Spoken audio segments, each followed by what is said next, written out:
Volve sétima feira e faino por mor das obras na súa sede tradicional nunha localización alternativa, as Galerías Oliva. Os postos, que ocuparán 11 locais cedidos polos seus propietarios, estarán abertos en horario comercial. Tamén se programarán actividades de dinamización a cargo dos expositores.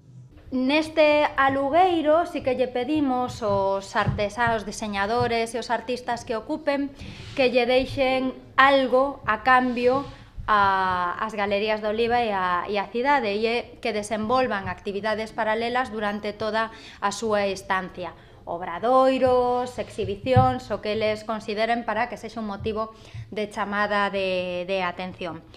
Ademais, celebraránse 5 citas sétima feira no seu formato tradicional, é dicir, con actividades infantís e actuacións musicais. A primeira terá lugar o día da inauguración do evento, o 21 de decembro, cun concerto ás 8 da tarde. As seguintes serán o 24, 27 e 29 de decembro e o 4 de xaneiro.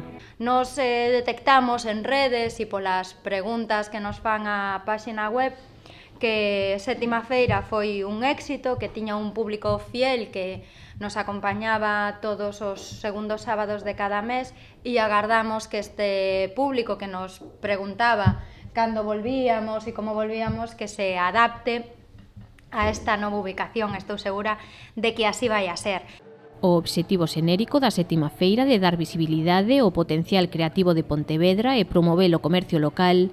Engádese nesta ocasión o interese por revitalizar este céntrico e emblemático espazo comercial da cidade, moi castigado pola crise. A Galerías da Oliva é un bo exemplo, non, do efecto nocivo que tiveron as últimas crises económicas no peche dos locais das galerías, que eran uns locais emblemáticos que todo o mundo coñecía, e por eso decidimos trasladarnos aí para intentar, na medida que poidamos, dinamizar. Os interesados en participar na sétima feira deberán remitir as súas propostas ao enderezo electrónico setimafeira@pontevedra.gal. Con novo ano e saco primeiro andar do mercado de abastos reformado, sétima feira regresará á súa sede habitual.